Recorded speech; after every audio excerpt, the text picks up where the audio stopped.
Hello, and welcome to this week's episode of Creating the Vision. I have with me Carl Staib, owner of SOP Guy, and I am so excited to have this conversation today because as I have been diving into more work with corporations, Carl is the guy that anyone who is in corporate or anyone who is an entrepreneur needs on their side.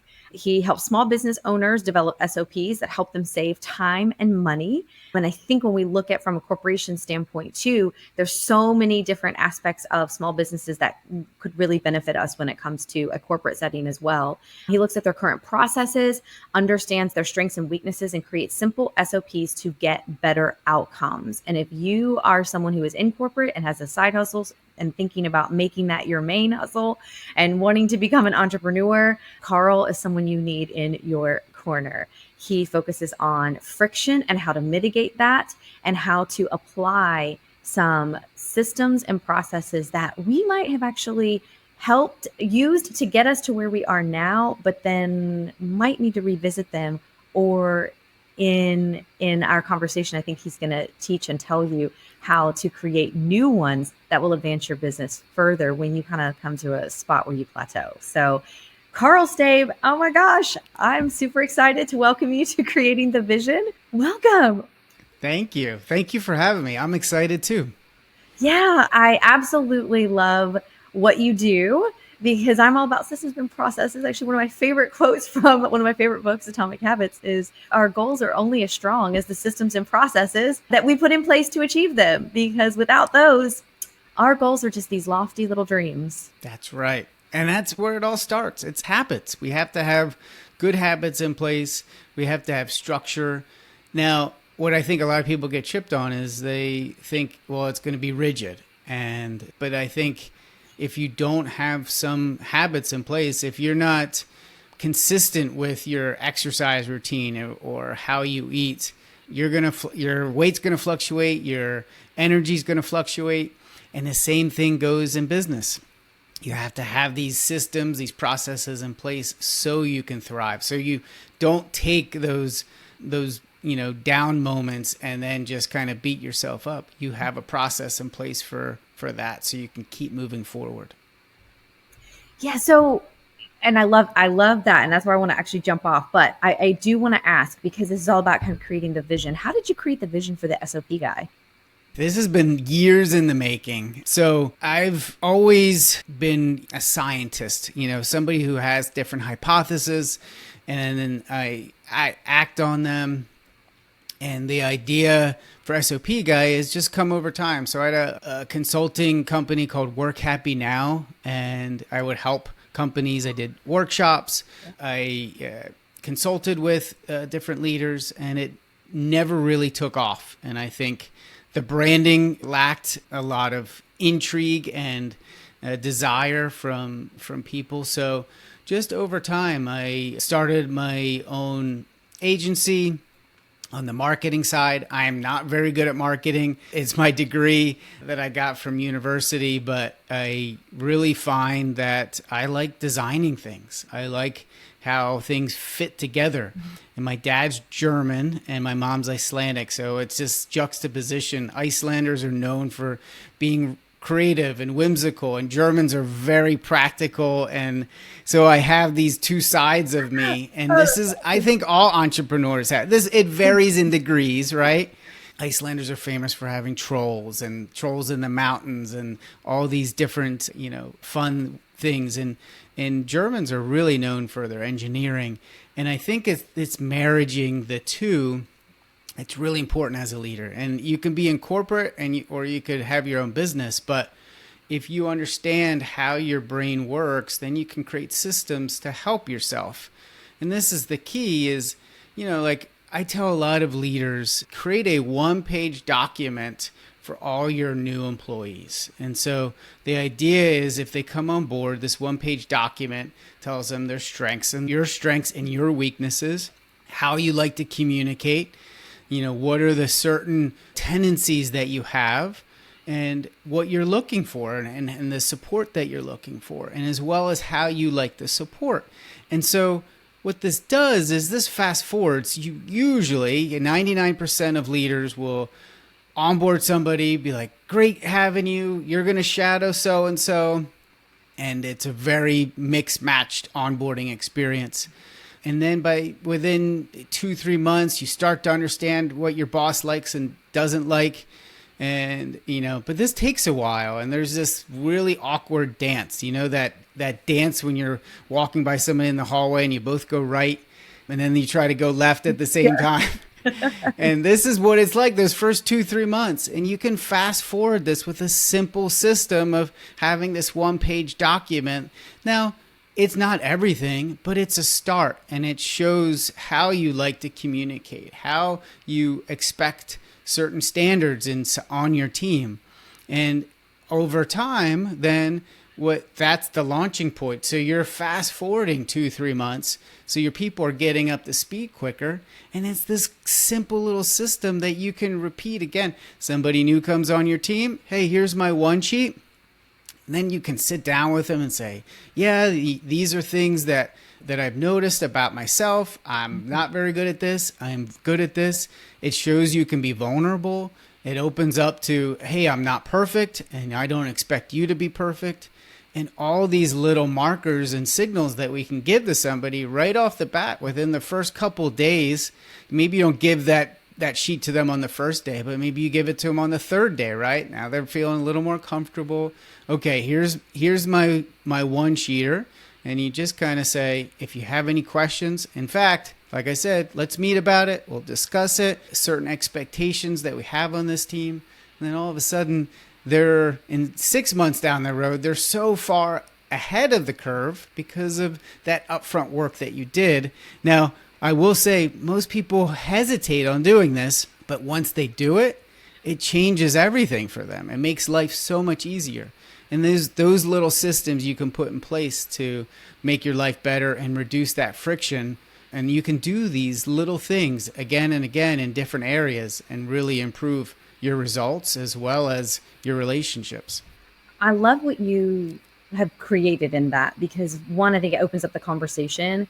One thing that stuck out was I just kept thinking like level setting expectations from the very beginning. Like you're giving someone an opportunity to say, and even to almost have ask those awkward questions that they don't know. Because just because we hire someone and we bring them on board because we trust their competence level doesn't mean they're going to know everything. And I think on the flip side, I've been in situations where I've been hired by a company and the assumption is I'm supposed to know everything. Mm-hmm. And then I feel bad or I feel like maybe I'm going to let them down or disappoint them if I admit I don't know what you're talking about. Or, I mean, if you'll teach me, I can do it, but I don't know that. I'm pretty competent, and I'm pretty confident that once you tell me, I'm going to be able to get it. And then my lead time to accelerate and to do what you want me to do is going to be faster. If not, I'm going to go 15 ways around this whole thing and try to figure it out on my own when you could have just given me a direct line. Yeah. And that's what SOPs are. SOPs are just these standards that you expect people to be able to do.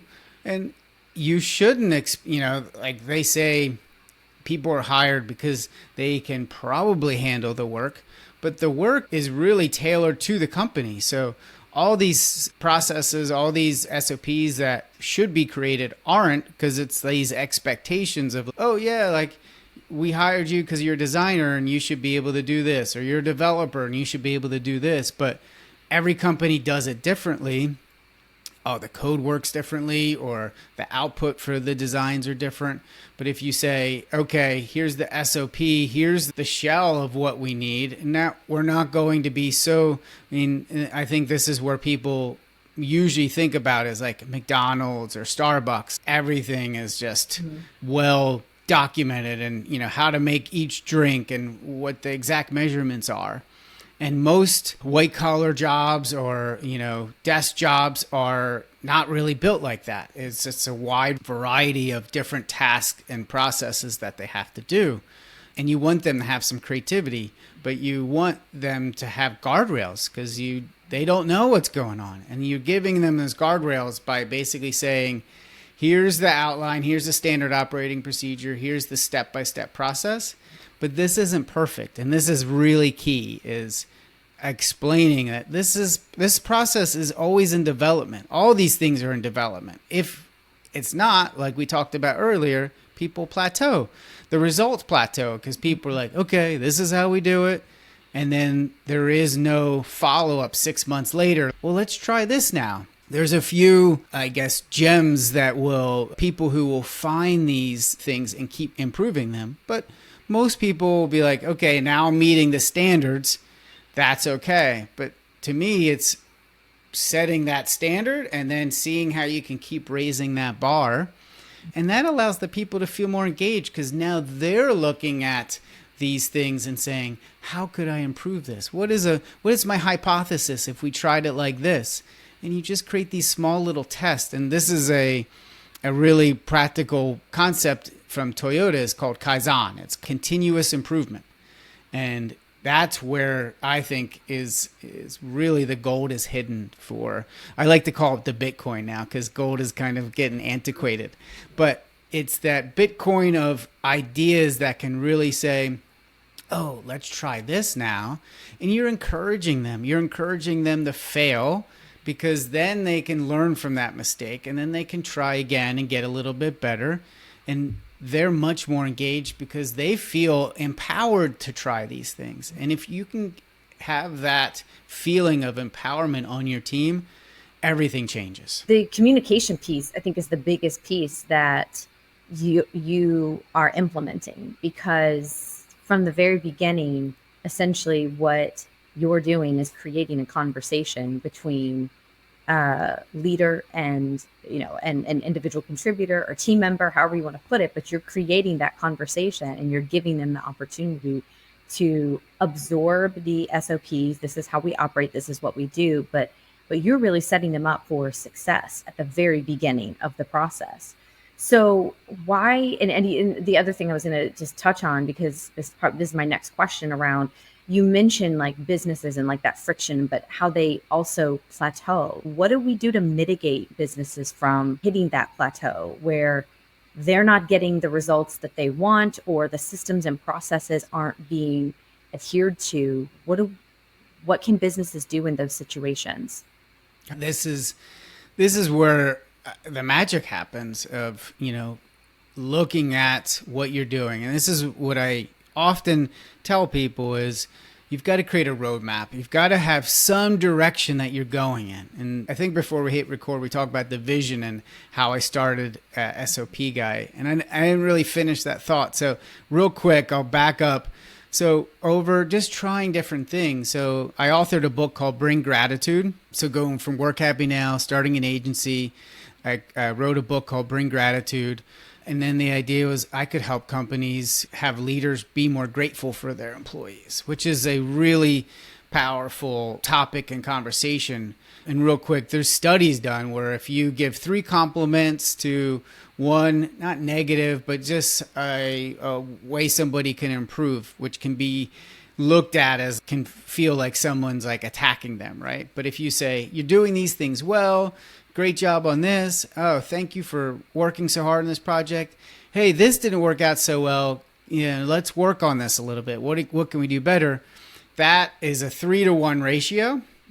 And people usually, energy-wise, effort-wise, stay at the same level they're at. But if you can make that a 6-to-1 ratio, then what ends up happening is you have a 31% improvement in productivity, because you're showing them and you're helping guide them through what you like about the work that they're doing, which is a form of really, really quality leadership, right? So now where I think a lot of this falls apart is we like this idea. We want to appreciate our employees.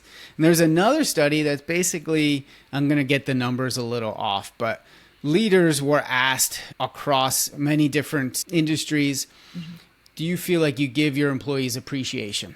And they said, yeah, we do it all the time. It's 7% said yes. Then they asked the employees of these companies, do you feel appreciated? And they said, no, like 14% felt appreciated. So there's this huge gap. Yeah, it's huge. That surprised me. Yeah. And this is also the nature of humans, right? Like we always think we're giving more than we are, or where there's always that communication gap. But the thing is the reason that I do what I do is you have to create systems around this. There's the only way you're going to give people more appreciation and do it regularly and see that 6-to-1 ratio and improve that productivity is if you have a system in place. You can't just say, yeah, that's a great idea, or yeah, I'm going to start giving more appreciation. That's usually where it stops, because now you're just like, okay, yeah, I'm going to do that. But there's no process in place. It's like saying, yeah, I'm going to exercise every day, but you don't put out your running shoes by the front door every day. You don't set signals for yourself to actually go and do that thing. So I worked with a fantastic leader, and he would take notes on all of his direct reports. And we talked about this last week, you and I did. But what he did is he basically just jotted notes throughout the week. And then every Thursday, like clockwork, he would send out appreciation to his people. But instead of having to think, what did Tom do this past week? This takes extra energy. So if you're doing it on a daily basis, you're planting these seeds, and sometimes you don't even need to go back to your notes. Often you do because you've got a lot of stuff on your plate, but sometimes you don't because you're like, oh yeah, Tom did this or Nancy did this, whatever. And then you can send a quick little note to them saying, oh yeah, great job on this project. Like, I love how this turned out, or you know, this, you worked really, I could see how hard you worked on this. And we can go into details of how to show appreciation, but that's probably for another podcast because I could talk about that for another hour. But you're having a system in place, and you have basically an SOP, a standard operating procedure of how you take notes on your employees. You're planting seeds of finding the good things that they're doing, which makes it easier to appreciate them, which helps show them the things that you like, and that also leads them to do more of those things because you are helping them see the way that you'd like to operate. And so just seeing all these things, I started shifting towards helping people create processes and design them. And so we design these things in our teens, 20s, 30s, however we do. You know, we looked at our parents, or maybe we looked at a previous boss, and we said, oh, that's a good idea, and we implement them. And then that's how we act, and that's how we go about in our working world, and we don't come back to them. We're not like, you know what, I do need to get better at appreciation. What could I do? And, you know, this is the key part is, like anything, like any scientist, you only change one variable. You cannot say, I'm going to get better at appreciation, and I'm going to take notes, and I'm going to send out Slack messages every day. I'm going to read books about it. You have this list of 10 things you're going to do, and then end up, you just get overwhelmed, and then you go back. And this is where the plateau that you talked about happens. You plateau because you're like, it's too much. It's too exhausting. I'm already overwhelmed. I'm already overworked. I'm already working, 40, 50, 60 hours a week. I can't keep doing this. And so nothing changes because then it's like, I can't do it. And then you go back to the regular routine. And this is the hard part is if you go back to the regular routine, this is how our brains like to function. We don't want to expend extra energy. And if we don't expend extra energy, we have energy to do other things. It's just how we've survived so long in this earth from cavemen all the way up to now because we conserved energy, because we only took action on what we really needed to survive. But the difference is the people who were leaders in the tribes, the ones that were thinking further ahead and they put processes in place, they were the ones that helped guide the direction of the tribe. They helped really grow the community. And if that's your goal, if your goal is to get ahead, your goal is to succeed, your goal is to keep leveling up, then you have to have systems in place. Now, like we said, is you can't just say, oh, I'm going to update this system. You just got to say, I'm going to pick one aspect of this system. And you kind of break it down. If you want to get better with onboarding clients, because this is a common thing that I work with people is they struggle with onboarding new clients and then building that relationship as the weeks and months go by. What are your processes in place? Usually it's like, we just do great work. And it's, okay, well, that's not going to cut it anymore because that's why you're plateauing. And there's nothing wrong with that. You should do great work. That should be a standard. But how can you improve a small aspect of, if you have somebody who is a client relationship manager and they are dealing with 10 to 20 people, it's easy to say, yeah, we'll get better at this. But if there's no system in place, like on Tuesdays, I'm going to send messages to all these people and just check in on them. Just little things like that. You just say, I'm going to do this for a month. You don't even have to do it forever. You just start to test these things. And sometimes, it works. This is what's hard too, is we like dopamine. It's why social media is so addicting. It's easy to scroll, watch some cat video, laugh a little bit, and you're like, yep, I want more of that. Yep. It's harder to create a process, change it, see the outcome a couple weeks later, or even a couple months later, and get that dopamine hit and realize, oh, wow, that really helped my business. I'm going to do more of that. And it's these small tweaks that you can make over time. And then that's the stuff that's really going to help you. But it takes that a little bit of kind of stepping back, reflecting, laying everything out, and then picking one thing to work on. There's so much synergy between our work and just general belief system as well.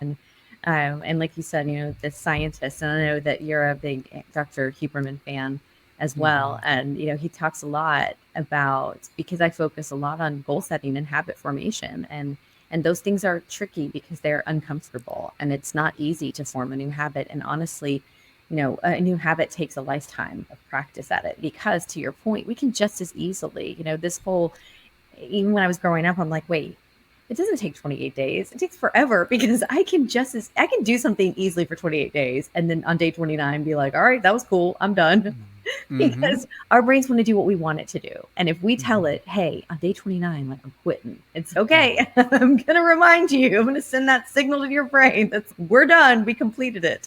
So while I think that those shorter term goals are great, and it's great to, if we're trying to do something new, or we want to step out of our comfort zone, whether that's hiking, or for some, because I'm not a hiker, but I'm thinking about things that would completely be out of my comfort zone. Those are great ways to introduce those types of things. But I think, to your point, we get so overwhelmed. And I think that's exactly why 92% of people give up on the New Year's resolutions, because they try to solve their entire life for that year in one sitting and say, I'm going to do all of these things. And there was a meta-analysis done of over 90 studies. It was 99 studies that was where they reviewed different factors of why people gave up. And I think the way we act in our personal life is so indicative of sometimes how we act as leaders in our business life as well. And what they found was, they made their goals way too broad, way too overwhelming. They were trying to accomplish way too much at one time. And so when they weren't seeing success quick enough, they're like, oh, this isn't working. Let's try something new.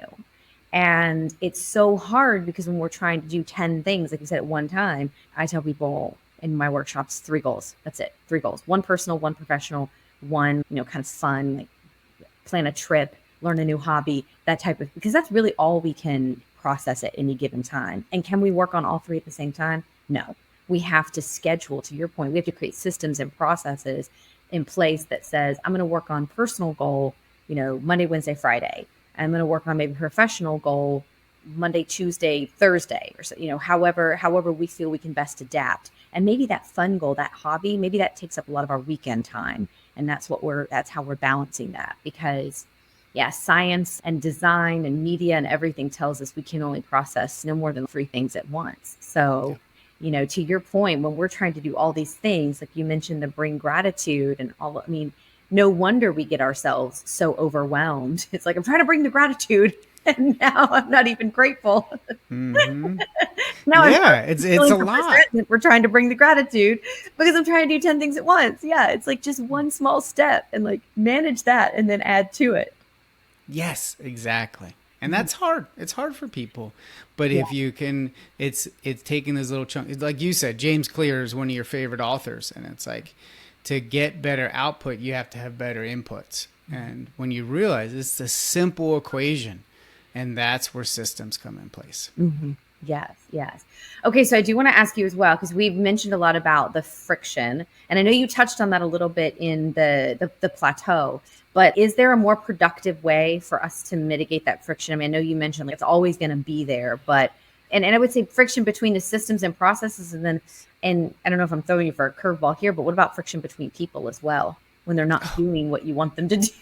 Yeah. No, I mean, this is that self-awareness play that really is important. We have to be self-aware enough to be like, okay, this isn't working. Okay, why isn't this working? And this is, we are living in such a fast-paced society, especially in business. We feel like we've got to keep doing. And this is where burnout often occurs, is we're just like next thing. And it's just so much to process. Our tiny little brains, at least my tiny little brain, gets overwhelmed very quickly. Mine too. I'm not a computer. Yeah. But where there's the saving grace is having that vision of where you could be. And this is where I think a lot of people don't think about when they want to make an improvement. Like, okay, we want to improve our onboarding for new clients. Okay, if we start there, then how does that look? And there might be that pass from salesperson, and this is a relationship aspect, salesperson to client relationship manager. What's happening there? What are the details? Is it often just, hey, here's all the notes and here's your client. Good luck. I'm going to go find the next, new client to bring in. That's not a very good process. And that's usually then creates same thing with, having a one sheet for that manager. That salesperson could create a one sheet, and this could be an SOP. You create a one sheet, what that client likes, how they like to be communicated to, what are their expectations, and you just lay all this out. And because you have, usually salespeople are pretty good at taking notes, especially in the beginning as they're trying to land the client. Do they have kids? What are their goals in their business? What are they trying to accomplish? You know these things because then you can build up that trust, and then you can say, oh, okay, like now that we have this client, I'm going to move on. But you have all this information. If you just put it in a one sheet, which could probably take you less than an hour, that could make that relationship with the client relationship manager that much easier, because now you're like, here's a one sheet. This is what they expect. This is how they like to be communicated with. Here's some of the things that I've noticed. All these simple things. And then even this can be revisited. Let's say it does well, but you start to say, oh, Mark does this really well. Hey, let's have other salespeople try this one sheet thing and pass it on. Because this is another thing, is you don't have to say, from now on, everybody's creating a one sheet. You just have a little test. You have maybe Mark and Mary do this, and maybe you have a team of 20 salespeople, but you only have 2 people try it, and then you see what happens. Little fun little test. And then usually maybe Mark and Mary are A players, and these are the type of people that will just pick up on things and be like, yeah, I'm on it. And then what you do is then you start to tweak it. Like, what's working, Mark? What's working, Mary? Oh, okay, let's try this. Tweak a little bit. And then you can say, okay, now let's roll this out to the other 18 salespeople. And these little things, this is that, I think I mentioned earlier, is basically creating a roadmap, saying, here's what we're going to try to do over the next 3 months from an internal perspective. Now, there's always things to improve. So this roadmap should be the most important things. And usually, when I work with people, we start to look at what's going to create the most impact, but also be the easiest to do. And the reason that you do this is an agile form of development. But what you do is then you can do this internally, but you basically say, okay, this is going to give us the highest reward because we're struggling with, relationship with our clients, onboarding them. And so this is where we're feeling the most friction, the most pain. And now we're going to try this. We're going to create this one sheet so the salesperson can pass it on to them. Now, that's just the beginning of this new process. Now, what does the client relationship manager do with that? Now, if you just say, here it is, and they say, oh, great, and they look at it once and never look at it again, that's not a very good system, because now they're probably not actually using it. So now you have to say, okay, look at one thing on this list and think about how you can use it to build a better relationship with your client. And it might be messaging on Fridays. Hey, this is what's happening right now. You get a quick little update, and all of a sudden now the pass from sales manager, salesperson to client relationship manager is better, and there's more communication there. And then when the client relationship manager implements this, then they can say, oh yeah, this is working. And this is something then too, is go back to the salesperson and say, thank you. And this is the gratitude part. We often forget is, oh, thanks, this worked out great. Now I'm having an easier time with this person because of this work that you did that only took you 45 minutes because you had all these notes already in place. You just had to organize it a little bit. And now you have this system in place, and see, they're all connecting. And that's when you start to realize, oh, the friction's here. Let's start here. This is the highest friction point, and that's usually where you start. And then you can say, okay, if we do improve this, how's this going to help us? And this is that taking a step back and looking at those habits and saying, okay, if we did this, okay, what do we expect? And then this is where I think so many businesses, especially entrepreneurs, they get started because they have a hypothesis. They're like, what if there's software that did this for somebody? And then they create this really rough version of it and people love it. And then they're like, oh, great. And then they slowly get caught up in doing the things that they've always done, and they stop coming back to that hypothesis of, okay, what else can we do? What else can we try? And that to me is, oh, you can have so much better relationships because there's follow through, because these processes are in place. You understand what's working and what's not, and then how to share that information with the people on your team. That to me that's a game changer. If you can, like I said, like I feel people getting overwhelmed right now by, oh yeah, now I got to create a one sheet. Now the client relationship managers got to use that one sheet. Then they got to communicate. You see all these things, but what ends up happening is it's slowly improves the whole system together. Mm-hmm. And that's, to me, is where you get that dopamine hit and you feel like this is making a difference. And that's when that's when you have buy-in, because now you're like, oh yeah, this all fits together. This all works well. Of course I'm going to be a part of this and try to make it better, because I don't want to be the one that lets everybody down. And, that's just a natural human tendency.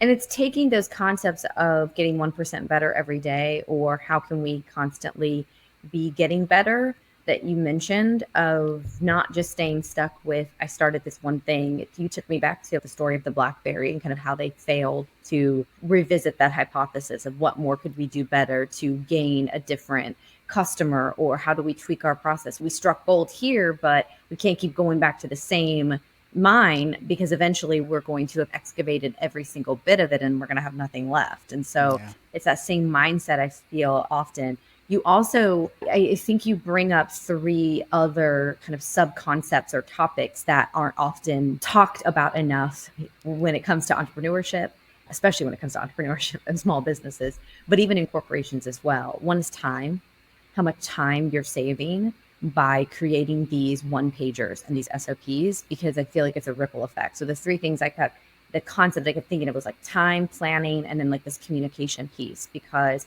so much of our failure in small business is that lack of clarity and lack of like direct understanding of this is what we're doing. This is the mission, this is the vision, and this is how we're going to roll it out. And so this one pager creates a visibility to the clarity that you have around what it is you're creating. It also gives other people the ability to create their own vision, to say, oh, this is my one pager, and these are the things that I think would work best, or how I can even roll out and implement what you would like of me. So now we're all on the same page. That communication is like from the very beginning, like you said, day 3, you're handing this to them. So day 3, they're seeing communication is going to be a lot clearer. It's not that you clear smart. And I think from a planning standpoint too, I think there's a stat that I read somewhere that said for every hour of like organizing and planning, you save 3 to 4 hours of redundancy of going back and just doing the same thing, because you're all over the place. You're not organized properly. So if you would just sit down and, to your point, take 45 minutes to an hour to create that one pager, like, you're saving yourself time, you're prioritizing, and then now you've got more time to spend on other things. So I feel like there's so many benefits to doing this SOP outside of mitigating the friction, helping you kind of avoid those plateaus and revisit those hypotheses. But there's so much. This is such an advantage to small businesses to do this. And you have an assessment, or you have a friction assessment. Do you want to talk about that? Yeah. Basically, the idea is to help people take a step back and look at where they're feeling friction and where they can make improvements. Because, like I said, friction's not going away, but how do you find those areas to improve? Let's say just a simple one is like writing an email to clients and keeping them updated on whatever it is. There's certain components where you can be reused. Let's say there's a company blog post. You can use AI to help you write this company blog post. And then there's certain clips. This is all SOPs. And then there's certain pieces where you can say, now you can just insert this update to the client, as well as a personal message as well. But just, sharing the things that are going on inside the company that can help them understand where the company's headed and how they help people, whatever it is. But the idea then is really understanding, okay, you have this friction point. You understand that this is something that you have to work on. But this assessment just basically kind of walks them through the high level views of, okay, what is the things that hold your company back? Is it distractions? Is it leadership? Is it lack of vision? Is it not having clear systems in place? You just kind of go through everything, because you might have great systems, but if it doesn't align with the vision of the company, then there's a disconnect. And then people are like, well, I'm doing all these things, I'm spinning my wheels, but we're not getting further. And I've worked with a client who they had a small boutique firm, and they were like, well, we're going to help more small business owners, launch their new products. And then what ended up happening is they had this other parts of their business that they were working on, and there was it was marketing. It wasn't about launching products. But if the vision is launching these products, then there's a disconnect. And of course, if you're looking at the old systems and you're saying, this is the way we do things, but we're really heading in this direction, that can really be confusing for employees. So you have to be able to step back and say, okay, are we doing this? Should we adjust? So we take away from our 80% revenue and focus more on this new thing. That's not for me to decide, but it's to take a step back and look at that stuff and then say, oh, this is where we're faltering. So it's just 5-minute form. They fill it out, and then we hop on a call and we talk through everything. We understand and we dig a little bit, and then we say, okay, the first thing you do is you say, okay, what's the top things you're going to work on? And then you create a roadmap. And it could be I usually like 3 months because it's in quarters. And then you just create this roadmap. We're going to work on these things. And, if you have a large team, you could probably work on maybe each person's assigned one thing over the next 3 months. But then you're looking at it every week, every 2 weeks, every month, or whatever the cadence is. And are they aligning with that vision? And are they finding ways to remove friction so they're able to reach that goal easier?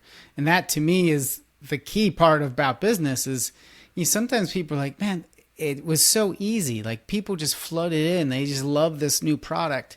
And then it plateaued.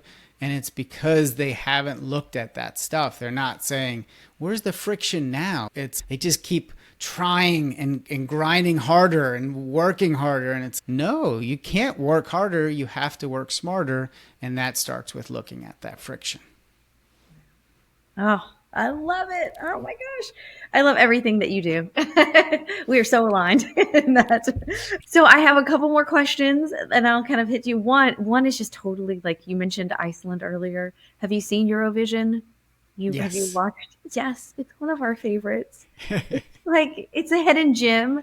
And I feel like it's just now we discovered it like right when it came out during the pandemic. And I think we've probably watched it hundreds of times with our kids. We know all the songs. We downloaded the soundtrack. We know everything. Yes. So now That's we need to cool. go to Iceland. And visit. Yes. Iceland's fantastic. Yeah, I for sure want to go. My next question is, what is your do the dang goal? So I ask all of my guests this because it's that burning goal. It's the one goal that they've either drug from one year, into the next, or that they've just been putting off for a myriad of reasons. Because, like we have talked all throughout this episode, it's uncomfortable. It's getting comfortable is super easy, but getting uncomfortable is sometimes difficult. But for what is Carl's do the dang goal for 2024? Yeah.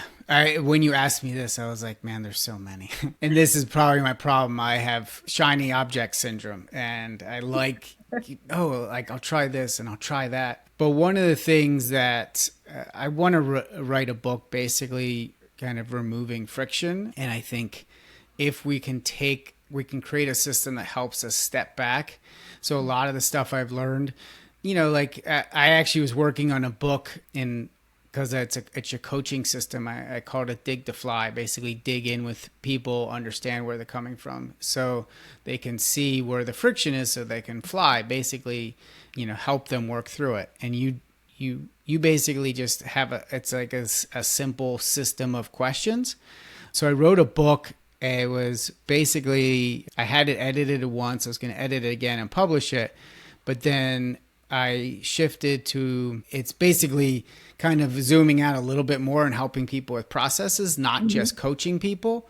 And so that's where I was like, okay, how do I marry these two, or do I write a completely different book? Because I love writing. It really helps me process the information that I'm doing as well as share that with others. And like the Bring Gratitude book changed my life, introduced me to so many people. It helped me be more grateful, and because of that deep dive. And so when you deep dive into something, it really helps you understand it better and be able to apply it better. And so that's my goal is I want to write a book and try to marry these. I haven't figured that part out yet. So I have to think through that, take some time, probably this summer, and just kind of take some time, go for a long walk and kind of think through what do I want and how will I create this book to help people. Well, I hope you do, because I am an avid reader and I always love to read people's books. So I'm going to have to check out Bring Gratitude as well, because that's a big piece of just how I live my life, is being grateful for things, but truly acknowledging them and truly understanding why it is that I'm grateful for them, and to spend that time. Like you said, sometimes we just need those walks, or to get away from, the distractions in our lives and our phones, our TVs, everything. And it's a really good reminder, a great way to kind of bring this, full circle when we think about how we're creating the vision, how we're building out our own, SOPs. And I think that there's also a piece of this that I just will challenge, our listeners too, as we close it out. And I say, thank you, is create the SOPs for your life. Create how it is that you operate in your own life. And then you show up better for the people that, you work for. You show up better for the small business that you run, for, in your corporate leadership role, however it is, or as a mom in your home, write the SOPs for what that's going to look like and how you're going to run your home and own it. I think there's so much beauty in that, and ownership that and that in and of itself, I think, gives us gratitude. And that's how we can turn that whole, like, I have to do something to I get to do something. And it's that mindset shift from appreciating where we are at currently to what we get to do and create every day. So Yes. Yeah, exactly. I love that. Yeah. Well, thank you so much, Carl. Appreciate you so much for coming on. And where can people find you if they want to buy your book, if they want to follow you and link up with you to get the friction assessment? Yeah, SOPguide.com, and it's /friction-assessment. They can also email me. It's Carl with a K at SOPguide.com. And then I also have a podcast, Systematic Leader, and you'll be on it. So check that out because I think it was a really good interview. And I think there was the book, Bring Gratitude on Amazon. That's just quick search, Bring Gratitude, and that will pop up for them. Perfect. And we'll link all of that in the show notes as well so that you guys can reach out to Carl and touch base if you would like to improve the level of your small business or your entrepreneurship journey and follow the SOP guide. So thank you so much, Carl. Appreciate you. Thank you. I had a blast.